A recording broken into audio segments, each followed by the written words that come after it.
et ce depuis une dizaine d'années. Donc je travaille à la fois sur la transition écologique, la transition énergétique, mais aussi la manière dont les gens, dont les acteurs peuvent cohabiter finalement avec ce que l'on appelle ordinairement la nature, en l'occurrence avec la faune sauvage, mais aussi je travaille beaucoup sur finalement aussi quelles représentations ont finalement aussi les acteurs de la nature.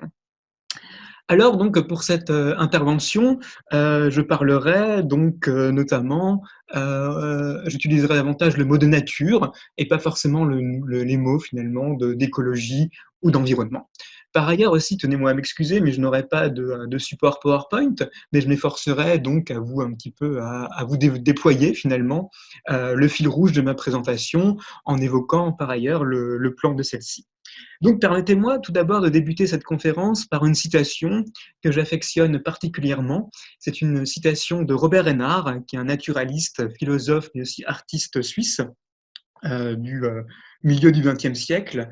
Et Robert Hénard nous disait notamment, je cite, « On ne va pas dans la nature pour se distraire ou pour se ressourcer, mais on va dans la nature pour rencontrer quelqu'un, pour se confronter à quelqu'un. » Donc, voilà sa citation. Et à mon sens, cette citation nous interpelle, elle nous questionne, car dans ses propos, finalement, la nature est considérée comme une personne, en l'occurrence comme une altérité, comme un autre, comme un soi, où la nature posséderait d'une certaine manière son pour soi-même.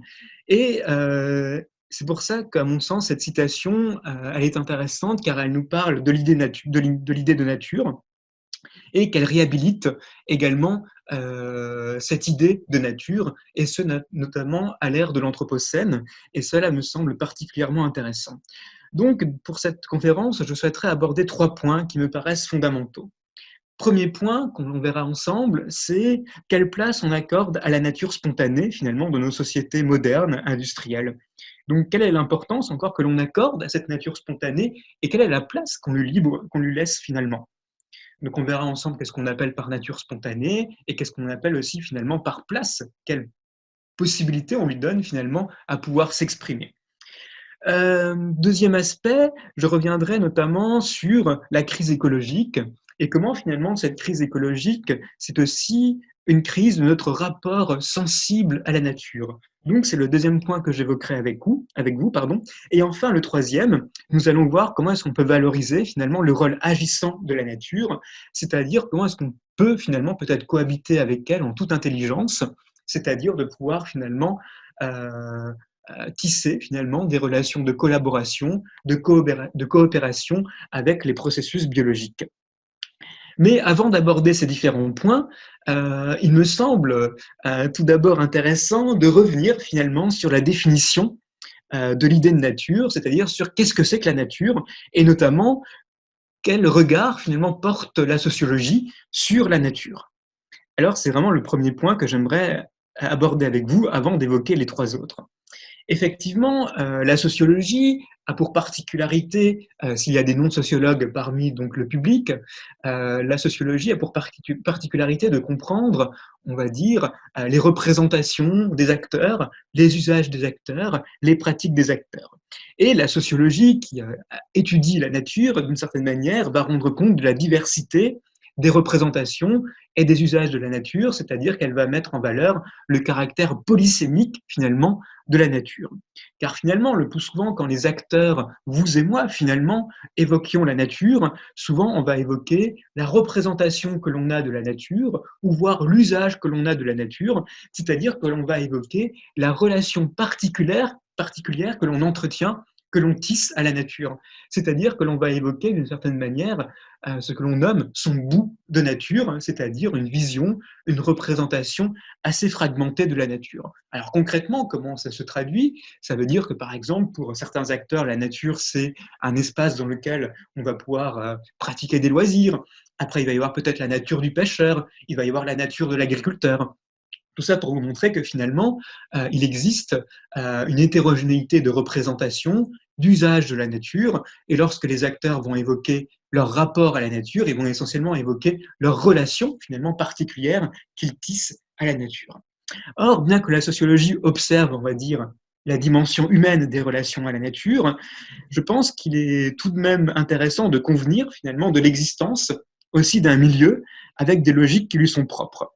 Alors, suivant cette perspective, il m'a semblé pertinent de définir aussi ce que nous appelons communément nature à partir de l'approche d'une sociologue développée cette approche est notamment développée par une sociologue qui s'appelle Marina Fischer-Kowalski et qui va appréhender la nature comme quelque chose de socio-écologique, comme un processus, une dynamique socio-écologique. Cette définition m'a paru pertinente car elle va un petit peu au-delà de ce que l'on appelle du constructivisme en sciences sociales, c'est-à-dire qui considère la nature comme une simple construction sociale, comme une simple projection de sens. Et pourquoi est-ce qu'elle va au-delà de cela? Parce qu'elle va aussi finalement aussi intégrer la nature dans ses logiques propres et ses dynamiques propres. Et finalement, pour cette sociologue, donc Marina Fischer-Kowalski, la nature peut être définie comme une dynamique, un processus qui met en tension deux types de forçage. Premier forçage, c'est ce qu'elle appelle un forçage de type anthropique, et un autre forçage, un forçage d'une dynamique de type biophysique.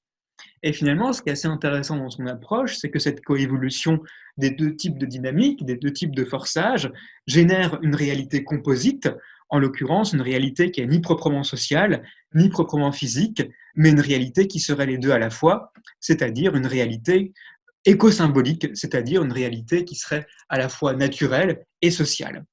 Ainsi, dans cette acception, on va dire, ce qui est assez intéressant, c'est que les dynamiques naturelles possèdent leur indépendance, c'est-à-dire qu'elles possèdent une autonomie de processus qui lui assure, on va dire, une résilience au système, c'est-à-dire une capacité du système à s'autoréguler.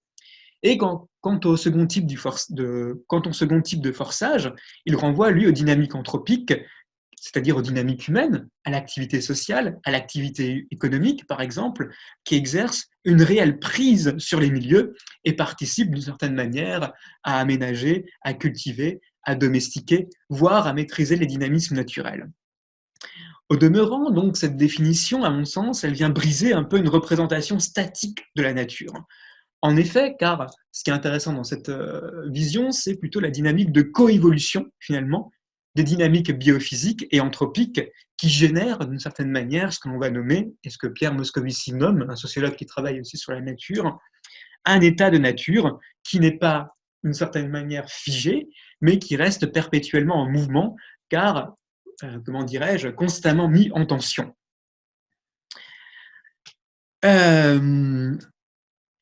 Et donc, ce qui est assez intéressant, c'est qu'aussi dans cette définition, à mon sens, elle assume aussi l'idée que les processus naturels ne cessent pas d'exister en dehors des construits sociaux. Et ça me paraît intéressant à l'ère de la crise écologique pour les sociologues de considérer finalement que la nature ne cesse pas d'exister en dehors des construits sociaux et au contraire, ceux-ci possèdent leur logique propre, leur autonomie propre et sont doués, je dirais, d'une capacité d'action et de rétroaction, c'est-à-dire une capacité de réaction finalement face aux dynamiques anthropiques. Je trouve cette approche très intéressante parce qu'elle nous invite à voir finalement la nature comme la mise en tension de deux dynamiques. D'un côté, une dynamique biophysique, voilà, qui serait les écosystèmes, qui ont leur logique propre, et d'un côté, une dynamique anthropique, l'activité humaine, et qu'est-ce qui génère un petit peu ce que l'on appelle communément nature, c'est bien la mise en tension, la mise en relation, la mise en interaction finalement de ces deux types de dynamiques.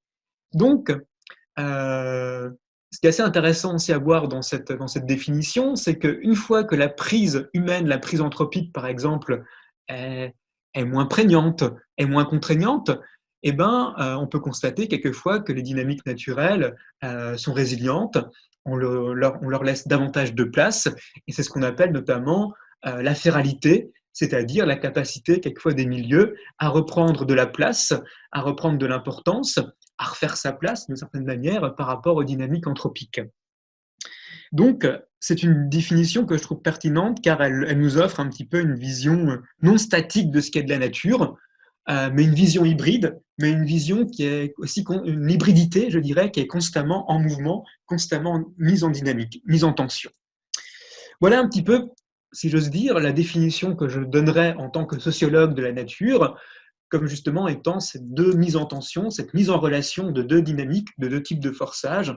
D'un côté, les forçages, on va dire, la dynamique biophysique, et de l'autre, la dynamique et dynamique anthropique. Et qu'est-ce qui est intéressant, pertinent, c'est leur mise en tension, leur mise en relation, leur mise en réciprocité, ce qui génère un état de nature. Alors le premier point, enfin du moins le deuxième que je souhaiterais aborder, c'est finalement dans nos sociétés, quelle est la place que l'on accorde encore à la nature spontanée. Euh, alors il faut savoir déjà que dans nos sociétés, notamment nos sociétés fortement industrialisées et occidentales, on partage un certain imaginaire de la nature où l'homme va se situer, si j'ose dire, à la fois au-dessus du vivant et en même temps en dehors du vivant.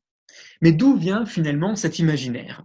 Alors d'une manière schématique, on peut situer le clivage homme-nature, on va dire, dans le temps européen et scientifique, où la société techno-industrielle va séparer l'homme de la nature, d'abord physiquement, on va dire, par le développement des techniques qui vont l'affranchir d'une certaine manière des contraintes naturelles.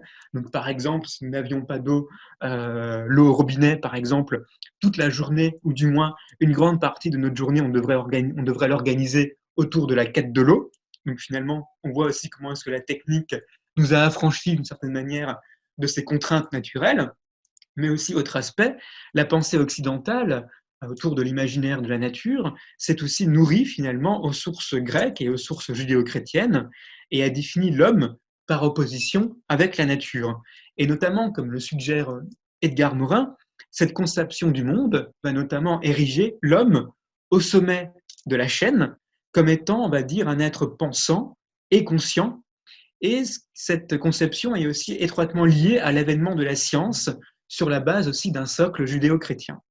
Ainsi, on va pouvoir identifier deux types de résolutions qui ont participé à construire ce clivage homme-nature, c'est-à-dire à sortir, entre guillemets, philosophiquement et épistémologiquement l'homme de la nature. Le premier clivage, c'est la première résolution, c'est la résolution judéo-chrétienne. Et celle-ci va introduire ce clivage de l'homme qui posséderait d'une certaine manière une âme, qui va l'élever au-dessus de l'animal et au-dessus de la nature.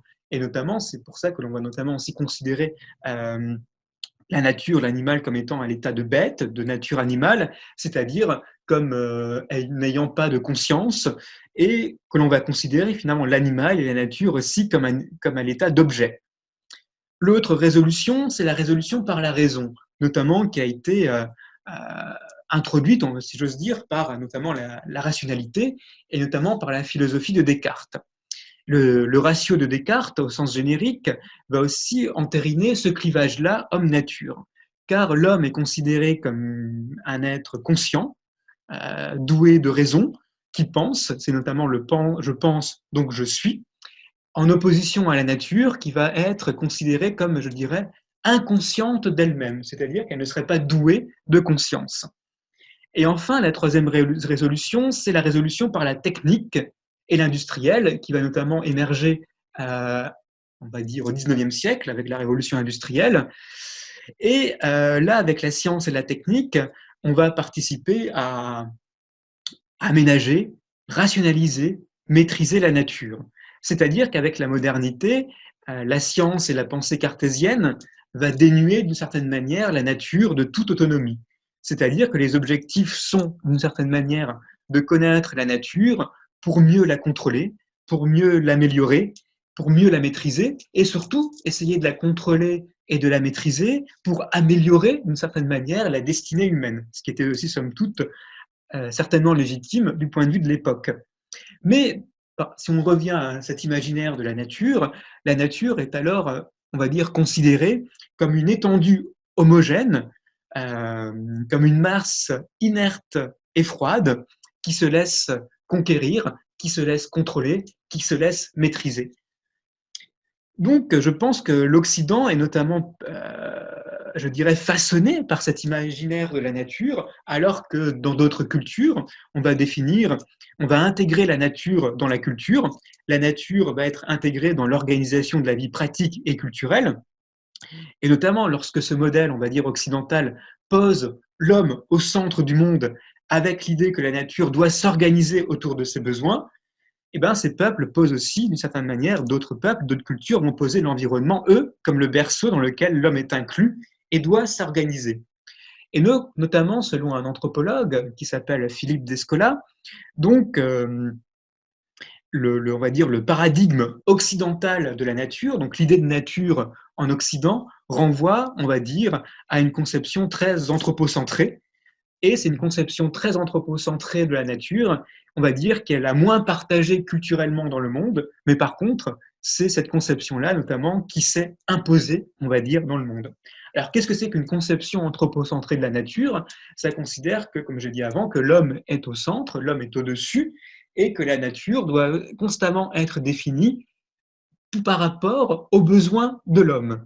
Et autre aspect, comme on l'a dit avant, c'est que l'homme aussi va se penser finalement en dehors du vivant, en dehors de la nature, mais en même temps aussi au-dessus des processus naturels, comme étant finalement, on va dire, l'acteur un petit peu légitime pour pouvoir piloter, contrôler, maîtriser ces processus naturels. Donc finalement, en synthèse, qu'est-ce que l'on peut dire? Cette nature que l'Occident reçoit en héritage est une nature inférieure, d'une certaine manière, sans valeur propre, une nature dégradée, qui doit être entretenue et qui doit aussi garder, porter, si j'ose dire, la marque d'une activité anthropique pour être valorisée. Qu'est-ce que ça veut dire? Ça veut dire, comme le dira peut-être aussi certainement Jean-Claude Génaud, un autre conférencier qui interviendra demain, que finalement, dans notre conception occidentale de la nature qui est valorisée et valorisante, c'est la nature qui est augmentée, jardinée, domestiquée par l'homme d'une certaine manière. C'est la nature, c'est cette nature qui est légitime, c'est-à-dire c'est la nature qui porte, on va dire, la main de l'homme, la marque de l'homme. Alors que, contrairement, en opposition à cette nature qui est domestiquée, jardinée, elle, la nature spontanée, elle est on va dire la nature spontanée, c'est-à-dire la nature qui évolue librement, donc qui est laissée en libre évolution, comme par exemple les friches, des forêts qui n'auraient jamais été entretenues, qui ne sont pas gérées, qui ne sont pas exploitées, par exemple. Et donc cette nature spontanée, dans notre imaginaire, est souvent teintée, si j'ose dire, de désapprobation sociale, car elle est vue d'une certaine manière comme une défaite de l'homme sur la nature. Et là, on rejoint aussi les réflexions d'un autre penseur que j'affectionne par-dessus tout, qui malheureusement nous a quittés, c'est François Terrasson, qui montrait notamment dans ses écrits que la nature, aussi en Occident, est souvent vécue comme un anti-humanisme, c'est-à-dire que la nature qui n'est pas, comme on l'a dit avant, contrôlée, maîtrisée, eh ben, symboliserait une défaite de l'homme sur la nature.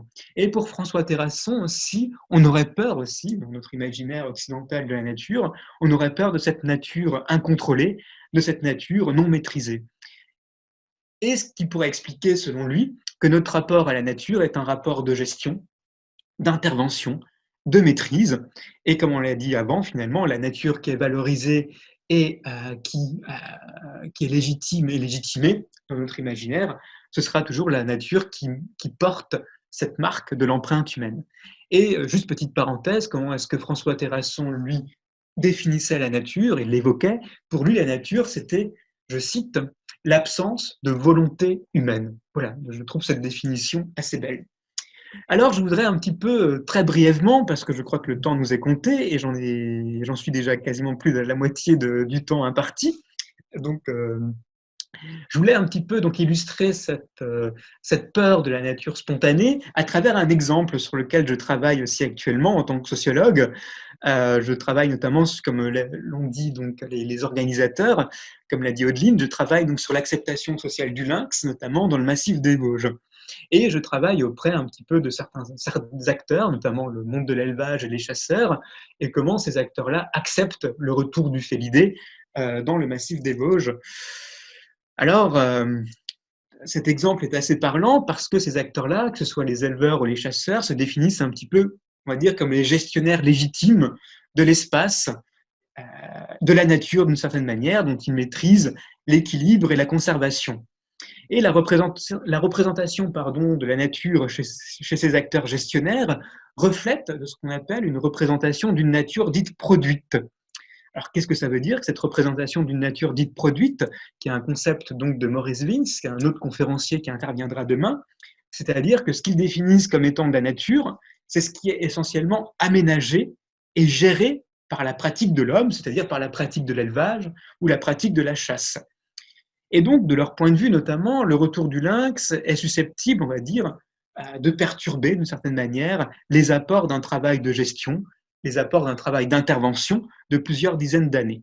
Par exemple, dans le cas du monde de la chasse, il faut savoir que certains territoires de chasse, que certains lots de chasse notamment, sont des héritages dont le patrimoine, on va dire, faunistique, c'est-à-dire le capital gibier qui se trouve sur ce territoire de chasse, sur ce lot de chasse, est fructifié, car géré et rationalisé par des pratiques d'intervention et de gestion que les chasseurs vont notamment déployer. Et ce qui est assez intéressant, sociologiquement parlant, c'est que le lynx, alors, va venir, on va dire, perturber cet équilibre que les acteurs veulent maintenir en l'état est figé, et le retour du lynx va alors être évalué, apprécié, en regard de ses effets qu'il implique sur la gestion de la nature. Et notamment, que ce soit le lynx et le loup, est alors le plus souvent associé par le monde de la chasse, aussi le monde de l'élevage, comme un élément incontrôlé, dont la présence va poser problème un petit peu dans leur conception, dans leur représentation d'une nature qui est fortement gérée, maîtrisée, jardinée d'une certaine manière, selon des critères anthropiques et aussi selon des critères qui ont été définis en l'absence de prédateurs. C'est-à-dire que finalement, ces acteurs-là, ces gestionnaires-là, ont déployé des modes de gestion de la nature durant 150 ans et ont déployé des modes de gestion qui sont définis sur des critères purement, on va dire, soit liés à l'élevage, soit liés à la chasse, mais sur des critères qui n'incluaient plus, on va dire, l'aléa de la prédation lupine, donc du loup ou du lynx. C'est-à-dire qu'on a complètement perdu cette culture qui consiste finalement à composer avec les prédateurs et avec l'aléa de la prédation. Et donc, ce qui est assez intéressant, c'est que finalement, les prédateurs, les grands carnivores, dans notre imaginaire de la nature, sont souvent teintés de désapprobation sociale, car dans la représentation des gestionnaires, des acteurs gestionnaires, chasseurs, élevage, etc., ils remettent en cause cette conception d'une nature qui est entretenue, gérée par l'homme. Et en creux, il y a aussi l'idée que l'homme doit aussi constamment aussi améliorer la nature par des pratiques d'intervention et de gestion. C'est-à-dire que finalement, et ça ne vaut pas seulement pour les éleveurs, les chasseurs, mais je crois que ça vaut pour nous tous, pour tout le monde. C'est-à-dire qu'on a du mal à accepter un lâcher-prise sur la nature. On a du mal à accepter un laisser-faire, c'est-à-dire à laisser finalement les milieux, les dynamiques naturelles évoluer librement, sans intervention et sans gestion. Car on pense sans cesse que l'activité humaine va augmenter la nature, va l'améliorer, etc. Et euh, ça veut dire quoi? Ça veut dire qu'en opposition, la nature, elle, qui serait spontanée, voilà, qui évolue librement, euh, qui n'a pas la marque de l'homme, ben c'est une nature qui est incomplète, illégitime d'une certaine manière. Et en France, cette représentation, cet imaginaire de la nature, c'est-à-dire d'une nature qui est augmentée par l'homme, dont l'homme doit prendre soin, si j'ose dire, est très prégnante. Surtout dans un système aussi en France, une France, la Troisième République s'est construite sur le modèle aussi agricole, hein, sur les agriculteurs, où on a érigé, on va dire, l'agriculteur, le paysan, comme étant le cultivateur légitime de l'espace rural et du paysage, c'est-à-dire d'une nature qui est augmentée, jardinée, entretenue par l'homme. Et donc, c'est pour ça, à mon sens, que cet imaginaire d'une nature dont l'homme doit prendre soin, dont il est le garant, dont il est le protecteur, est très prégnante et qui va alors teinter de désapprobation sociale cette nature qui est par contre laissée en libre évolution et spontanée. Et comme le disait aussi, je terminerai cette première partie sur François Terrasson, qui nous disait aussi que la nature spontanée est par essence, excusez-moi, François Terrasson nous disait que la nature est par essence spontanée, excusez-moi, et l'homme cherche constamment à la maîtriser. Donc voilà. Et donc, face un petit peu à cette, je dirais, je ne dirais pas la mort de l'idée de la nature, mais c'est-à-dire que c'est un terme qu'on emploie de moins en moins, on emploie de plus en plus le terme de biodiversité, d'écologie, d'environnement, et plus forcément celui de l'idée de nature. À mon sens, il est nécessaire Je pense, comme le disait François Terrasson, mais aussi comme le disait une autre auteure que l'on va voir maintenant qui s'appelle Virginie Maris, il est nécessaire de réhabiliter l'idée de nature et de reconnaître la nature comme une altérité. Effectivement, bien que les processus de domestication et de gestion, on va dire, des milieux renforcent, on va dire, l'idée d'une nature qui est fortement aménagée par l'homme, fortement façonnée par l'homme, ça participe aussi à brouiller, on va dire, les frontières entre ce qui est naturel et ce qui est artificiel. Mais est-ce que cela implique pour autant que la nature spontanée est totalement disparue? C'est une question que je vous pose et que l'on pourra débattre après. Et donc, notamment, il y a une auteure, donc une philosophe des sciences, Virginie Maris, qui, elle, soutient l'idée d'une nature autonome et d'une nature altérité. Alors, qu'est-ce que c'est que cette nature altérité? Cette nature altérité, elle repose sur 3 fondements que je vais très brièvement exposer.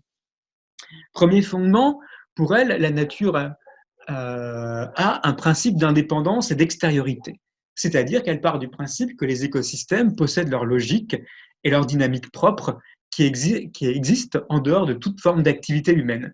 C'est-à-dire que la nature, selon elle, est animée par un principe intérieur qui lui est propre, c'est-à-dire qu'elle possède un pour soi-même. Elle existe par et pour elle-même, c'est-à-dire qu'elle possède ces logiques qui existent en dehors de l'agir humain. Donc ça, c'est aussi très intéressant parce que cette conception rejoint celle d'un autre philosophe qu'on verra après, qui est Baptiste Morisot, qui, par exemple, quand il parle de l'animal, il part du principe que l'animal, il possède son pour soi-même, c'est-à-dire qu'il existe par et pour lui-même. Voilà. Autre principe, deuxième principe de cette nature altérité, c'est qu'elle part du principe que la nature possède une autonomie de processus. C'est-à-dire que, comme on l'a dit avant, la nature possède ses logiques qui lui sont propres, et finalement, ces logiques qui lui sont propres lui offrent une capacité d'auto-accomplissement. C'est-à-dire que la nature a une capacité à s'auto-organiser, c'est-à-dire à se renouveler par elle-même. Notamment, c'est ce que Aldo Leopold, un biologiste forestier, aussi un peu philosophe états-unien des années 30, 1930 aux États-Unis, un des premiers aussi penseurs notamment de la naturalité, on va dire, nous disait que la nature a une capacité à se renouveler par elle-même. Donc c'est un petit peu ce deuxième principe. Et autre principe, le troisième, c'est de considérer la nature comme un autre, c'est-à-dire comme un autre, une altérité qui nous transforme. C'est-à-dire que cette philosophe, Virginie Maris, part du principe que les expériences de nature vont nous changer, vont nous transformer. Et alors, on peut alors parler de nature éducante. Et là, on rejoint notamment des travaux de Nicolas Lescurieux, qui est un ethno-ethnologue, qui nous montre comment, par exemple, des savoirs de la nature sont culturels, certes, mais ne sont pas seulement culturels, ils émanent aussi d'une expérience avec le milieu. C'est-à-dire que ces savoirs-là auraient une origine socio-écologique. C'est-à-dire que l'expérience de nature, les expériences que l'on a avec la nature nous transforment, nous enseignent d'une certaine manière. Et là, j'aimerais aussi faire le lien avec un autre thème qui me tient à cœur, c'est l'éducation relative à l'environnement. Et notamment, pour faire un lien avec l'actualité, les écoles dans la forêt. Alors, je ne sais pas si c'est un concept que vous connaissez, c'est un concept qui est né notamment au Danemark, où les écoles en forêt rencontrent vraiment un succès croissant. Alors, c'est quoi les écoles dans la forêt? Il s'agit d'une pédagogie dans la nature et d'une pédagogie par la nature, et qui offre notamment de nombreux bienfaits pour le bien-être et le développement des enfants des plus jeunes. C'est-à-dire que la pédagogie dans la nature consiste en une immersion dans la nature, et cette immersion dans la nature, ça offre une occasion pour les enfants de prendre conscience notamment de toutes notamment leurs facultés sensorielles. Et donc, je pense que cette nature altérité, comme le voit Virginie Maris, c'est-à-dire que cette nature, ces expériences de nature peuvent nous changer, nous transformer, nous affecter. On peut faire le lien avec justement l'éducation relative à l'environnement et comment le fait que l'immersion, qu'une expérience régulière dans la nature peut aussi nous transformer, peut aussi faire naître en nous d'autres facultés, comme par exemple la confiance en soi. Notamment, j'aimerais juste par rapport à cela évoquer aussi un aspect qui est très alarmant, c'est que on se pose aussi beaucoup la question de l'accès à la nature, notamment avec le confinement.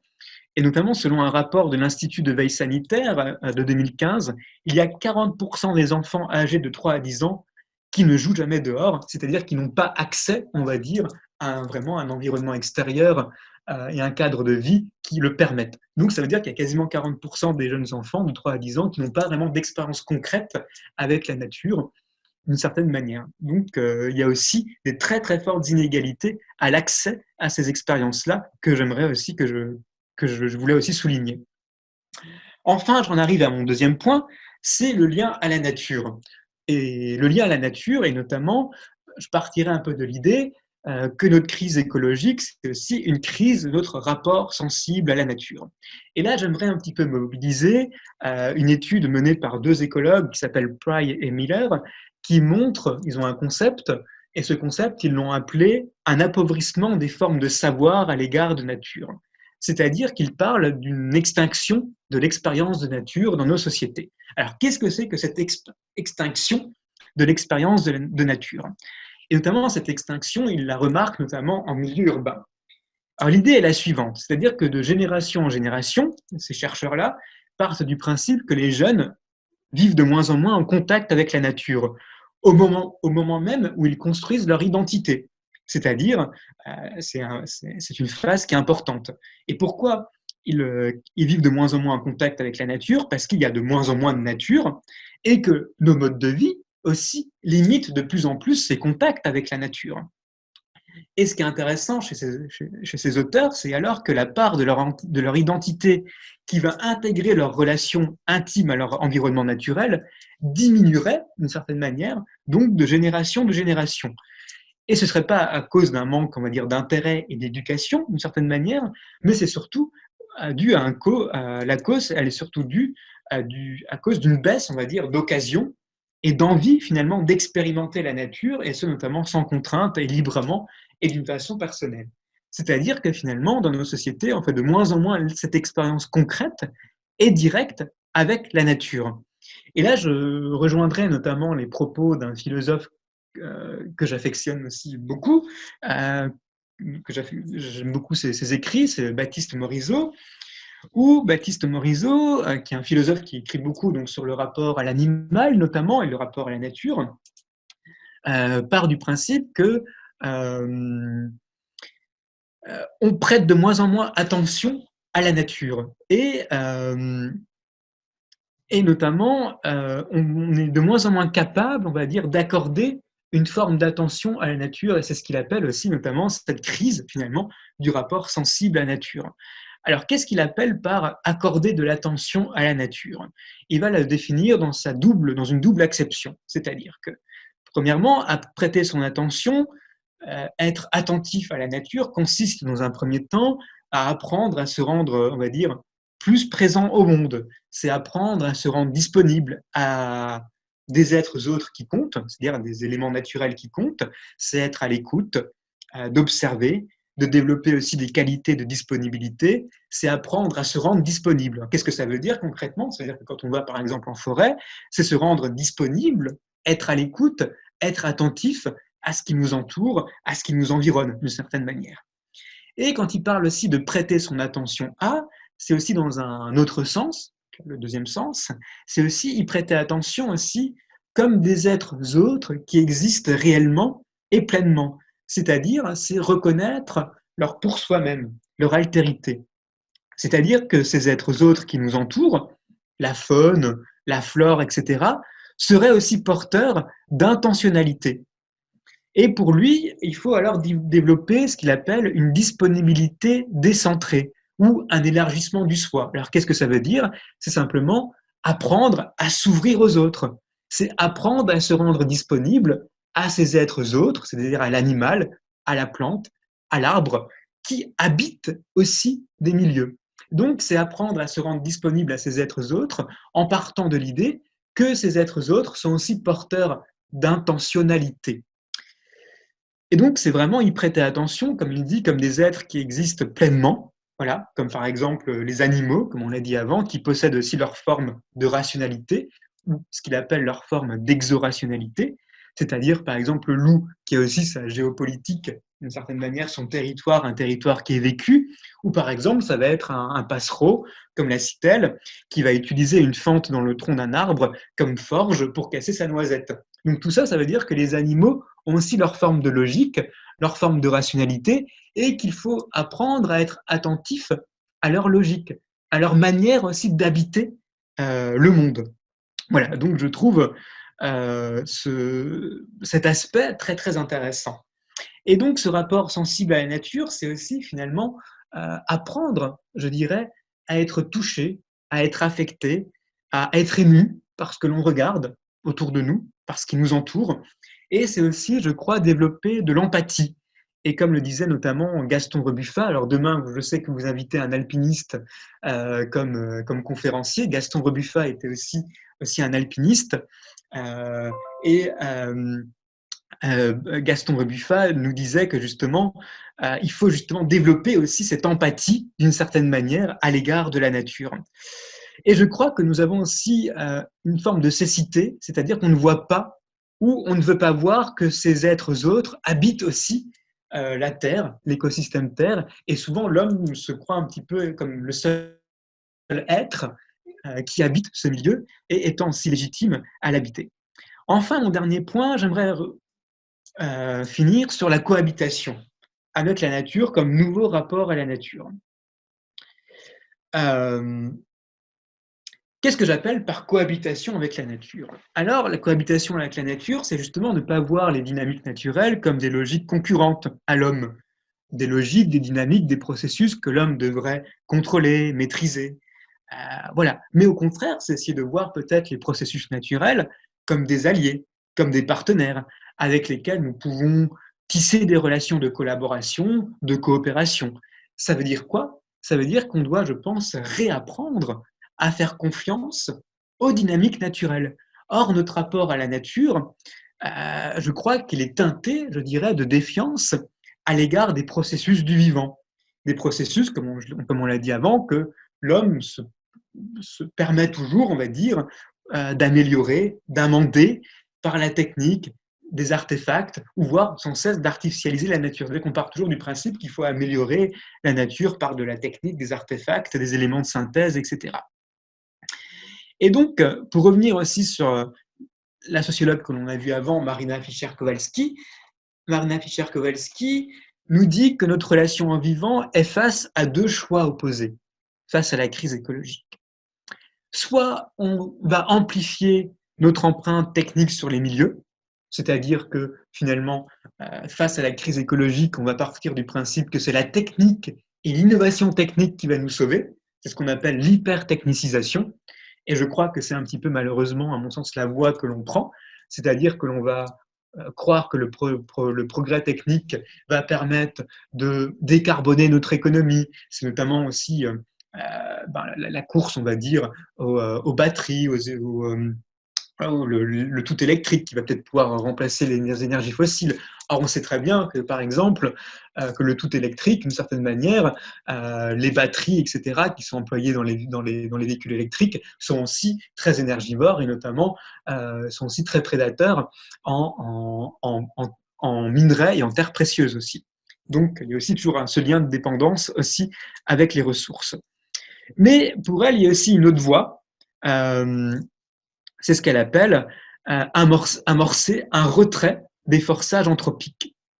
Alors, qu'est-ce que ça veut dire que amorcer un retrait des forçages anthropiques? Là, on rejoint deux autres sociologues qui sont Frédéric Goulet et Dominique Vink, qui partent du principe qu'il existe ce que l'on appelle des innovations par retrait. Alors, et je terminerai par cela. Qu'est-ce que c'est que des innovations par retrait? C'est-à-dire que l'on croit que innover, c'est toujours un petit peu rajouter de la technique supplémentaire. Eux, ils partent du contraire, que innover, c'est aussi retirer des modes de gestion, retirer des modes d'intervention, en justement réaccordant une place, une importance aux potentialités du milieu, et en considérant aussi les potentialités du milieu comme des partenaires, c'est-à-dire qu'on va apprendre à tirer parti du rôle et de la fonction auxiliaire des processus biologiques.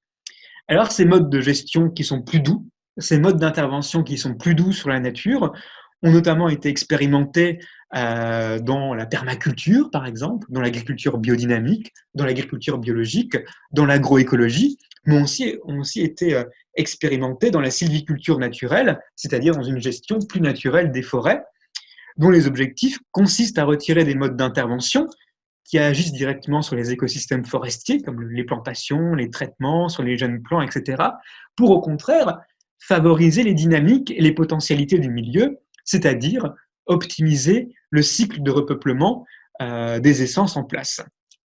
Et donc là, ce qui est assez intéressant, alors que ce soit dans la permaculture, la sylviculture naturelle ou d'autres formes de gestion un peu plus, des modes de gestion plus doux sur la nature et sur l'espace, c'est que la nature va acquérir un nouveau statut.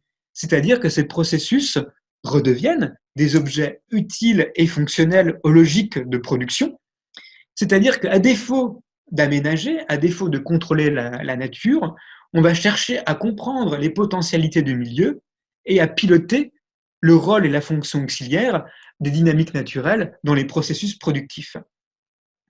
Et donc, c'est-à-dire que l'on va partir du principe que la nature est désormais agissante, elle a des potentialités et des potentialités avec lesquelles on va pouvoir collaborer, coopérer, c'est-à-dire tisser finalement des relations de cohabitation et de collaboration. Et ce modèle de gestion dit par retrait, eh ben, il a introduit des nouvelles manières de faire et d'être. Mais par contre, cela suppose finalement de penser sur une nouvelle carte mentale du vivant, comme le dirait Baptiste Morisot, c'est-à-dire sur une nouvelle représentation de la nature. Et je dirais aussi, ça demande d'accepter notre identité écologique, c'est-à-dire notre identité du vivant. Alors, qu'est-ce que c'est que cette identité du vivant? C'est-à-dire qu'il faut rompre avec cette vision anthropocentrée de la nature, c'est-à-dire où l'homme n'est plus forcément au-dessus du vivant et ni en dehors du vivant, mais cela revient à reconsidérer l'homme dans ce que Aldo Leopold appelait une communauté biotique, c'est-à-dire que l'homme doit élargir les frontières de la communauté de manière, je crois, à y inclure le sol, l'eau, les plantes, les animaux. Et je terminerai sur cette citation de Aldo Leopold qui nous disait, pour conclure, en bref, il déclarait que qu'il fallait passer justement, que l'Homo sapiens devait passer du rôle de conquérant de la communauté Terre à celui de membre et de citoyen parmi d'autres de cette communauté, ce qui implique le respect des autres membres et aussi le respect de la communauté en tant que telle. Je vous remercie pour votre attention et je suis disponible pour vous répondre à vos questions. Merci beaucoup. Et encore merci donc à Elisa, Audeline, Antoine, Emma et Noé pour l'organisation de ce webinaire. Merci beaucoup, c'était très intéressant. Du coup, effectivement, ce qu'on vous propose, ce qu'on peut faire pour que personne ne se coupe la parole et que tout le monde puisse échanger, c'est d'écrire votre nom dans le chat. Comme ça, on interroge entre guillemets et vous pouvez poser votre question à l'oral. Pour ceux qui ne sont pas à l'aise avec l'idée de parler à l'oral, vous pouvez écrire votre question et on la relaie. Et puis voilà, du coup, on va avoir un petit échange. Donc, le temps est à vous.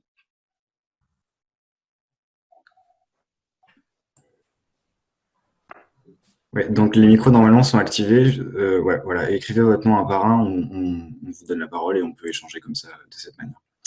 Donc Amélie. Bonjour, vous m'entendez? Oui. Alors, je fais partie d'un groupe d'étudiants de Strasbourg qui travaillent sur un projet interdisciplinaire sur l'environnement relatif à l'implantation des haies en milieu agricole. Et je voulais savoir si vous auriez des pistes de levier qui permettraient de changer les représentations des agriculteurs par rapport aux haies. Merci beaucoup pour votre question, Amélie, qui résonne en moi, qui me fait sens, notamment parce qu'on travaille avec un petit groupe de recherche au sein de Jéricho sur l'implantation notamment des haies, notamment d'abord l'implantation de fascines, puis de fascines vivantes.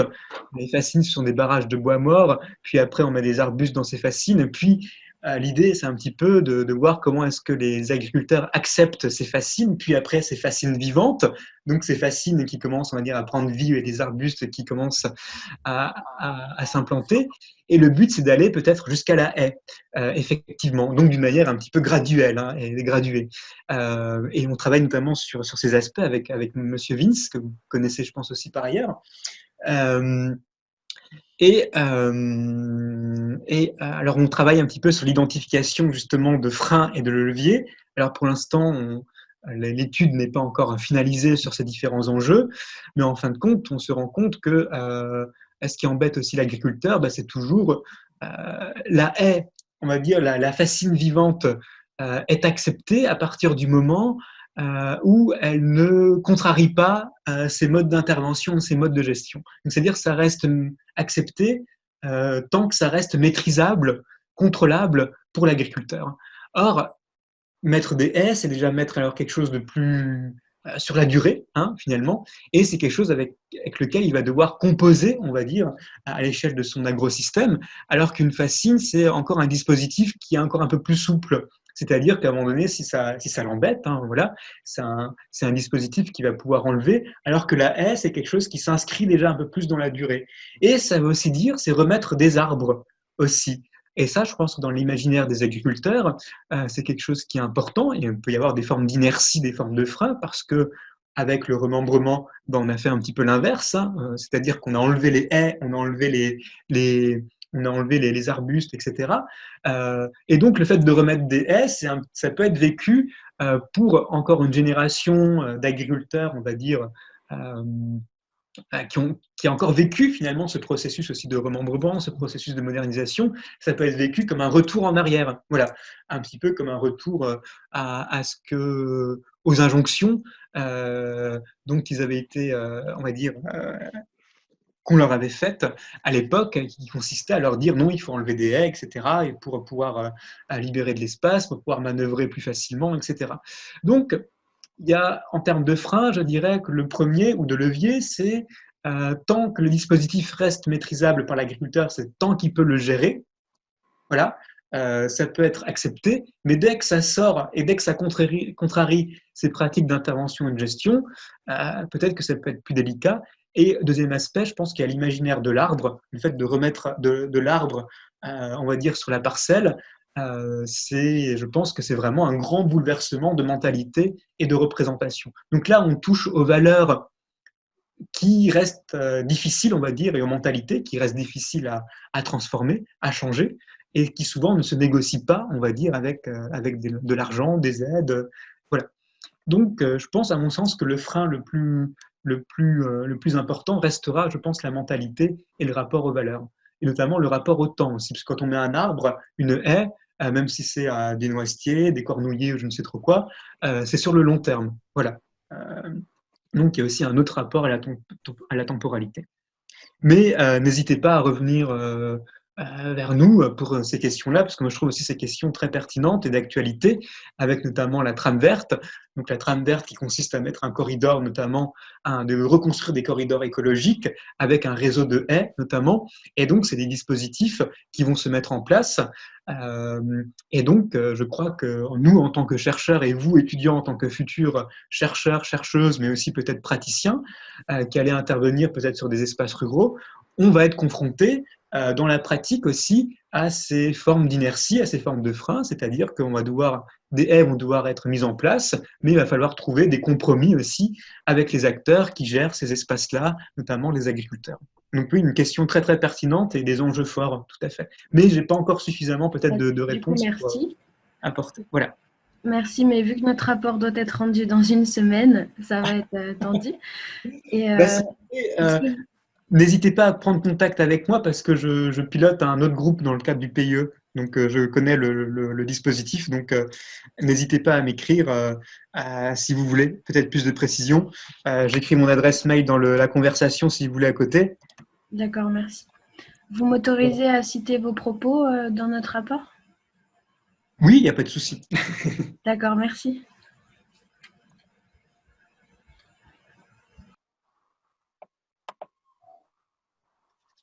Du coup, est-ce qu'il y a d'autres personnes qui ont des questions?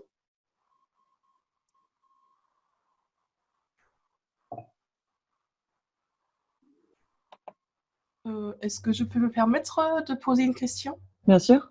Ok, alors tout d'abord, merci beaucoup pour ce très intéressant discours sur les rapports entre nature et homme. Donc pour ça, c'était déjà très intéressant. Et en fait, moi, je suis une étudiante en master art et je fais j'écris mon mémoire sur ma propre pratique artistique qui est en lien avec la nature. Donc, je m'intéresse pour le contact entre homme et nature et surtout quelles empreintes la nature laisse sur l'homme et quelles empreintes l'homme laisse sur la nature. Et ceci, j'ai trouvé particulièrement intéressant car il y a plutôt des aspects scientifiques que j'intègre également dans mes recherches. Et j'aimerais savoir un peu plus précisément quelle sorte d'empreinte la nature peut avoir sur l'homme. Donc là, on a déjà parlé des empreintes un peu plus aussi émotionnelles, que l'homme peut devenir plus attentif, qu'il se laisse aussi transformer par la nature. Mais est-ce qu'il y a encore d'autres empreintes plutôt psychologiques ou même physiques au niveau de la santé mentale ou corporelle? Est-ce qu'on peut aussi parler là des empreintes que la nature peut avoir sur l'homme? Alors, merci Caroline, merci beaucoup pour vos remarques et vos questions qui sont très très intéressantes et très pertinentes. Et votre sujet de maîtrise et de master, pardon, a l'air très très très palpitant. Ce jeu de réciprocité, de traces et d'empreintes. Il y a un mot que j'aime beaucoup, c'est le mot trace. Comment peut-être la nature laisse des traces dans l'homme et inversement, l'homme laisse aussi malheureusement beaucoup de traces et des traces souvent ineffaçables, je crois. Donc, j'aimerais beaucoup en savoir un peu plus aussi sur comment est-ce que vous envisagez cette réciprocité. Donc, ça a l'air très très intéressant. Alors, pour répondre aussi à votre question, oui, effectivement, il y a une empreinte. La nature, les expériences de nature, je pense, peuvent contribuer à façonner déjà des savoirs, comme je l'ai dit avant avec Nicolas Lescurieux, qui montre comment est-ce qu'il y a des savoirs qui seraient socio-écologiques. Alors, par exemple, c'est vrai que moi, j'ai aussi un petit peu une autre casquette. Je suis aussi un petit peu naturaliste. Je suis guide nature pour une association. Donc, j'organise des sorties nature aussi. Je suis aussi un petit peu ornithologue, en guillemets. J'apprends un petit peu l'ornithologie. Donc, je suis un peu ornithologue amateur. Et c'est vrai qu'en étant de plus en plus en contact avec les animaux, en allant observer les animaux, on se rend compte qu'on développe aussi des aptitudes, des attitudes. Notamment, j'ai aussi pu un peu faire de l'ethnographie aussi parmi justement les ornithologues, où on se rend compte qu'ils ont vraiment le coup d'œil. Par exemple, le coup d'œil, ils savent où regarder, ils savent comment regarder, ils savent qu'est-ce qu'il faut regarder aussi pour pouvoir identifier un oiseau, etc. Et tout ça, ce ne sont pas que des savoirs qui se transmettent, on va dire, via la culture, via des groupes de pairs, etc. Mais c'est aussi des savoirs qui se façonnent dans l'expérience et dans la rencontre aussi avec l'animal. Donc, je pense que effectivement, les expériences de rencontre, les rencontres de pleine nature, nous permettent aussi de façonner, je pense, nos savoirs, d'une certaine manière, des attitudes, des aptitudes, des manières de regarder, ce qu'il faut regarder aussi, voilà. Et autre aspect que vous soulevez aussi, et qui m'intéresse, c'est l'aspect psychologique, émotionnel. Alors corporel, je ne sais pas. Peut-être oui, quand je parlais avant de coup d'œil, savoir regarder, savoir identifier. Donc là, on a peut-être des techniques du corps, comme le disait Marcel Mauss, un anthropologue français, des techniques du corps que l'on apprend aussi dans l'expérience de la nature, oui, certainement. Mais l'aspect émotionnel et psychologique qui est très intéressant, et c'est là-dessus que j'aimerais terminer. J'ai participé un peu à un film, modestement, le deuxième, qui s'appelle Le Grand Secret du Lien. Alors, Le Grand Secret du Lien, c'est la phase 2, parce qu'il y a eu un premier film qui s'appelle le Secret du Lien. Et c'est quoi ce film? Alors, ce film, vous pouvez le retrouver peut-être en streaming si ça vous intéresse. Alors, c'est un réalisateur, c'est Monsieur Plénard, qui, avec deux éducateurs et des psychologues aussi, ont regroupé une quinzaine d'enfants, d'adolescents d'un quartier de Bordeaux. Et ces enfants n'avaient pas forcément de grande familiarité, de grande proximité avec la nature. C'était des enfants qui avaient quelques difficultés de concentration, des difficultés un peu à l'école, de scolarité, etc. Et ils les ont emmenés pendant 15 jours dans les Pyrénées en une randonnée itinérante. Et ce qui est assez intéressant, et je vous invite vraiment à aller voir le film, donc le lien, de François Pénard, où on voit comment finalement, au bout de 15 jours d'immersion en pleine nature, où on donne réellement aussi de l'initiative aussi aux enfants, enfin, voilà, on leur fait confiance, et ben il y a certains enfants qui apprennent à avoir confiance en eux. Et notamment, ça s'est vu dans leur expression. C'est-à-dire qu'au début, il y avait des enfants qui avaient un petit peu du mal à s'exprimer, à trouver ses mots, etc. Et au bout de 3 semaines, ils ont pris confiance en eux, et ça s'est même traduit justement par une aisance, on va dire, à l'oral, à mettre en mots aussi ses sentiments, à mettre en mots ce que l'on pense, etc. Donc je pense que oui, le contact avec la nature euh, peut aussi, on va dire, façonner certaines dispositions et notamment peut aussi travailler sur la mise en confiance, la confiance en soi, etc. Donc je pense que oui, il y a vraiment un lien qui est fort. Alors moi, je n'ai pas suffisamment creusé la question parce que je suis pas mes thématiques elles ne portent pas essentiellement là-dessus de recherche. Il faudrait peut-être plutôt aller voir des recherches en ERE, c'est-à-dire en éducation relative à l'environnement, euh, où là, il y a aussi beaucoup de travaux et des travaux très, très innovants, notamment à travers ces nouvelles expériences, comme j'en ai parlé avant, des Vals, de Choulé, notamment donc des écoles dans la forêt.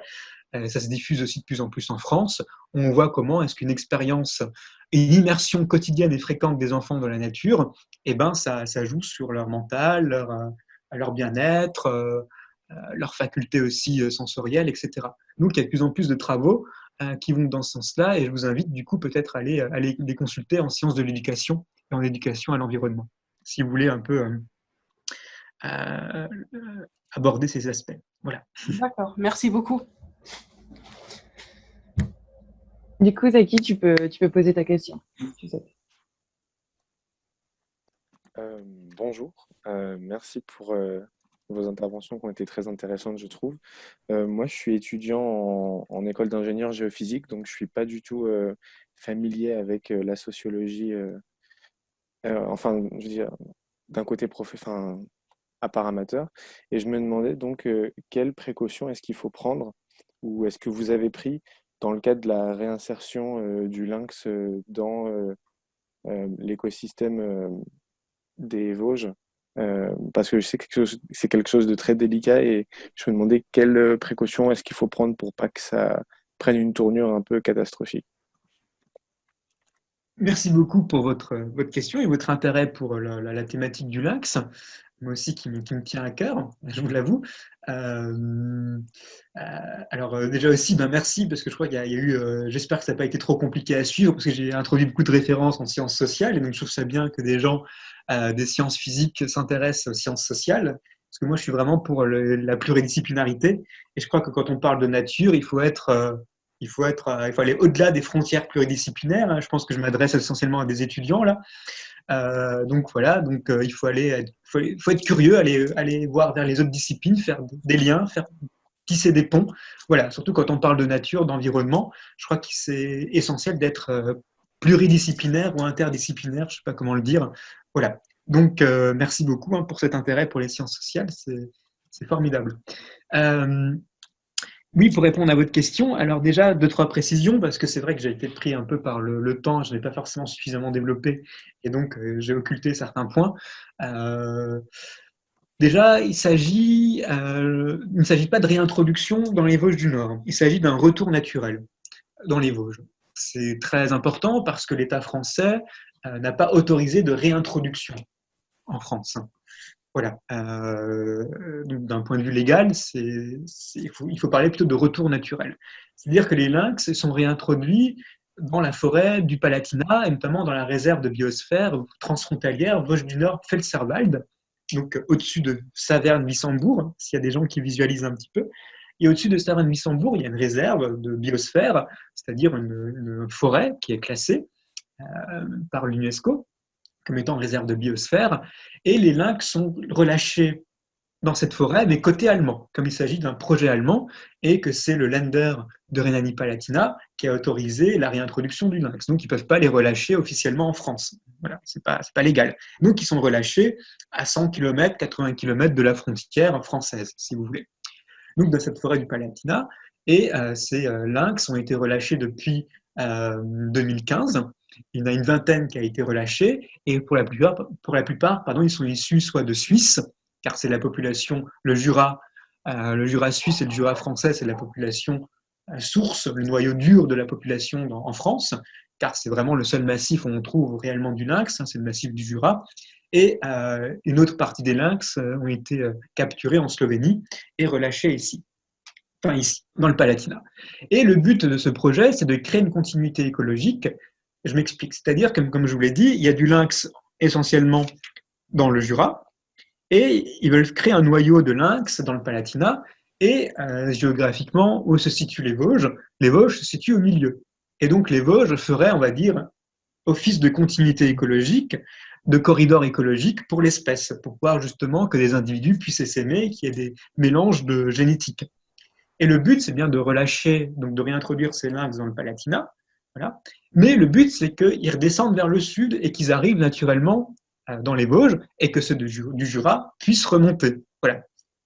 L'intérêt, on va dire, un petit peu écologique du projet. Et ça fonctionne. Ça fonctionne, pourquoi? Parce que y a un lynx, notamment, qui a été relâché dans le Palatinat en 2019, je ne sais plus exactement. Et 3-4 jours après, il s'est retrouvé dans les Vosges. Donc voilà, il y est toujours. Et il y a d'autres lynx aussi en ce moment qui ont été relâchés dans le Palatinat et qui commencent un petit peu à essaimer dans les Vosges du Nord. Donc ça fonctionne.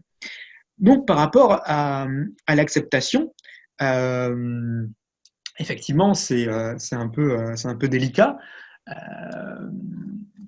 Alors, pour répondre un petit peu aux soucis de concertation, parce que le but, c'est un petit peu quand même d'avoir un retour de l'espèce qui soit partagé, c'est-à-dire qu'il soit négocié entre les différents acteurs. Le parc naturel régional des Vosges du Nord a mis en place un processus de concertation qui s'appelle le Parlement du Lynx. Parlement du Lynx qui a été mis en place donc côté français par le conférencier qui prendra la parole demain, qui est Jean-Claude Génaud. Et ce Parlement du Lynx, c'est justement essayer de construire un retour partagé de l'espèce. Et le but du Parlement du Lynx a été que tous les acteurs qui sont concernés par le retour du lynx, les éleveurs, les chasseurs, etc., les associations de protection de l'environnement, les organismes de l'État, se retrouvent régulièrement et que chacun des acteurs puisse exprimer ses craintes, son opposition et sans censure. Et le but, ça a été justement de trouver un petit peu des compromis sur lesquels les acteurs peuvent s'entendre pour pouvoir justement accueillir, on va dire, les lynx dans un contexte socialement apaisé et un contexte serein. Et pour l'instant, ça fonctionne. Voilà. On travaille un petit peu à cette acceptation sociale du lynx auprès du monde de la chasse notamment. Il y a des voilà, donc ça, comme vous le savez, les mentalités prennent du temps à changer, à évoluer. Voilà, et quelquefois, c'est un peu dur de faire. Ouais, on est face à des freins, face à des inerties, mais je pense qu'il faut rester positif. Et parce qu'il y a des chasseurs, des jeunes chasseurs notamment, qui voient le lynx d'un œil assez positif, qui le voient comme un partenaire, comme un auxiliaire, etc. Donc les choses avancent, grâce justement à ce processus de concertation, car à partir du moment où il y a l'existence d'une arène de concertation, les acteurs peuvent s'exprimer, etc., et ben, ça apaise beaucoup les choses, et donc ça bénéficie aussi d'une certaine manière à l'espèce. Voilà. Donc le but, c'est vraiment de mettre en place une concertation, une discussion entre les différents acteurs, et il y a cet outil qui existe justement pour travailler à l'acceptation. Parce que le but, c'est pas non plus d'imposer, voilà, le lynx. Le but, c'est justement faire en sorte qu'il soit que ce retour soit partagé et que ce retour ne vienne pas remettre en cause les pratiques de l'élevage, les intérêts des éleveurs, etc. Il faut vraiment travailler à la négociation. Voilà, et c'est quelque chose qui prend du temps. Et c'est normal. Voilà.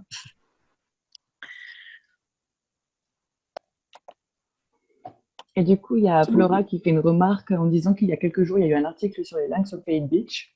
Donc, on voit qu'ils se développent encore plus. Voilà, c'est les lynx qui ont été, qui essaiment petit à petit. Donc, voilà, tout à fait.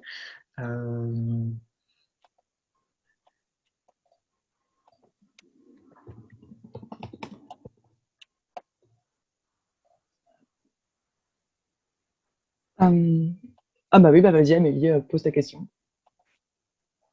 Et du coup, au sujet du lynx, quelles sont les concessions que les associations ont acceptées et les concessions des éleveurs et des chasseurs? Alors, il n'y a pas vraiment eu de concession des associations. Les concessions des... il n'y a pas, c'est pas vraiment des concessions finalement. Je ne sais pas si on peut parler en ces termes-là. C'est un peu plutôt des pistes d'entente.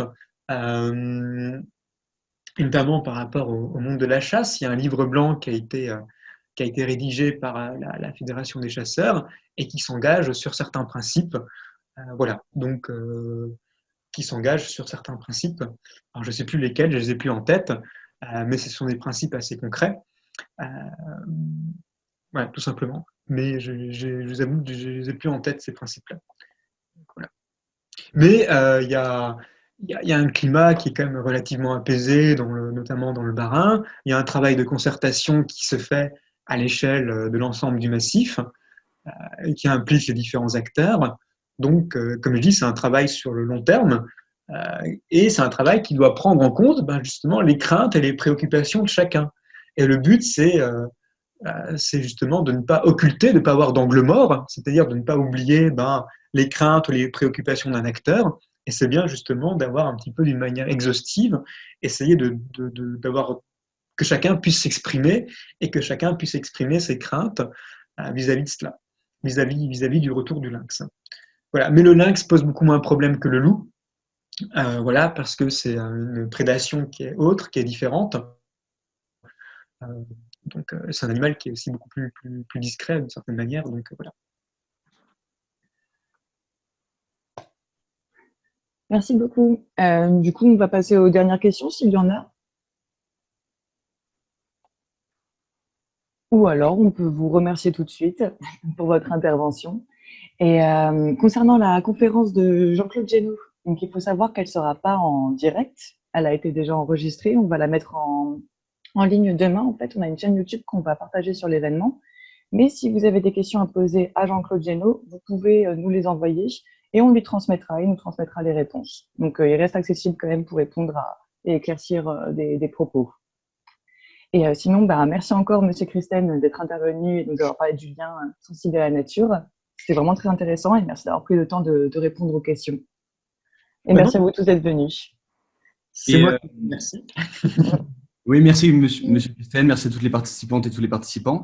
Pour ceux qui sont intéressés, on peut se retrouver donc cet après-midi à 14h pour une conférence de Philippe Bain-Simon, donc qui est alpiniste et skipper, et qui prépare une expédition en voilier autour des deux Amériques pendant 5 ans, qui sera scientifique et pédagogique. Donc voilà, ce sera à 14h sur le même lien Zoom pour une conférence d'environ 2 heures. Merci à tous et à toutes. Et du coup, on vous souhaite de passer une très bonne journée. Merci encore, Monsieur Christen, et on se dit à tout à l'heure. Merci beaucoup. Et merci à vous. Merci.